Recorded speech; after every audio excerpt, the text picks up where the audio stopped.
Assalamualaikum warahmatullahi wabarakatuh. Halo, apa kabar kalian semua teman-temanku dimanapun kalian berada? Semoga dalam keadaan sehat walafiat. Amin amin ya Allah ya robbal alamin. Dan saya di sini alhamdulillah udah kembali sehat dan udah bisa beraktivitas seperti biasa, dan juga udah bisa seperti biasa lah ya aktivitas sehari-hari di warung. Dan kali ini saya mau sharing lagi kegiatan saya sehari-hari di warung setelah pulang belanja, yaitu unboxing. Tadi belanjanya di bawah 1 jutaan seperti ini tanpa beli beras ya, beli berasnya udah kemarin. Oh maaf, kemarin saya nggak belanja. Hari ini ya cuma ini aja, seperti ini belanja kebutuhan dagangan yang lainnya. Dan tadi itu pas pulang belanja saya beli pisang ya, karena makanan saya kayak gini ya, sukanya udik banget, kampungan banget. Kata saudara saya di kampung orang itu pisang nggak usah beli ya, tinggal ngambil dari kebun masing-masing. Nah saya sendiri mesti beli karena saya nggak berkebun, jadinya tadi beli ya. Dan kita sekarang mulai unboxing saja. Nah ini ada harga minyak di di grosir satunya ini agak mahalan ya. 5 kilo itu tadi harganya 99.000, tapi yang di grosir satunya udah agak murah ya, udah turun. Nah kita sekarang mari lanjut unboxing. Dengan budget di bawah 1 jutaan saya bisa dapat apa saja untuk kebutuhan dagangan warung. Dan sambil lanjut unboxing, saya mau jawab pertanyaan teman-teman di video sebelumnya. Maaf ya telat banget saya balasnya.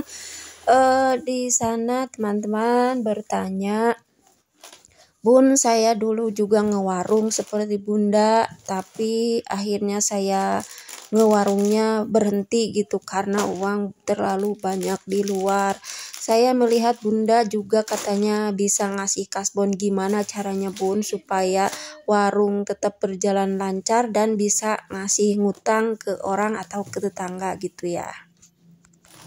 Oh ya Bun, gini ya, cara saya itu bukan menggurui ya atau ngasih paham yang aneh-aneh atau enggak benar. Sebenarnya di sini di daerah saya juga ya sama lah, yang namanya juga di kampung.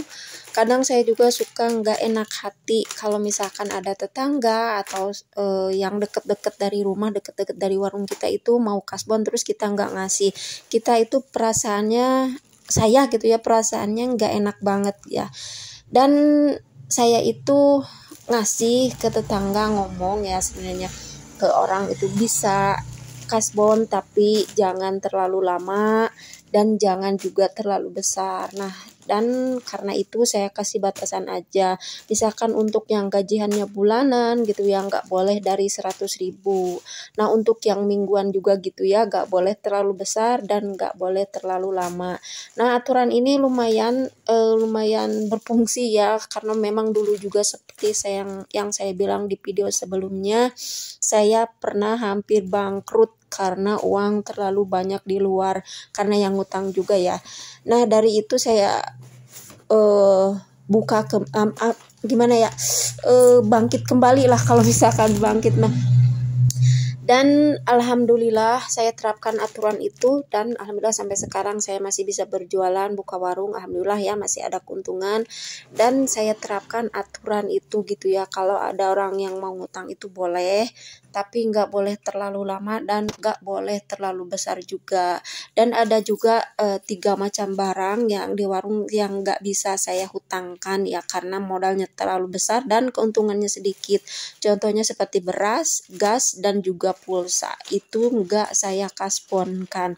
Nah tapi misalkan ada bundanya mau ngewarung lagi nih, aturannya lebih baik jangan dihutangkan gitu ya, karena bisa dibiasakan aja orang-orang itu nggak ngutang ke warung kita.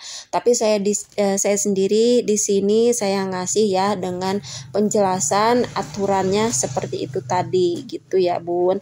Maaf ini ya, ini hanya saya sharing pengalaman dan cara saya di warung, karena namanya juga warung modal minim, perputaran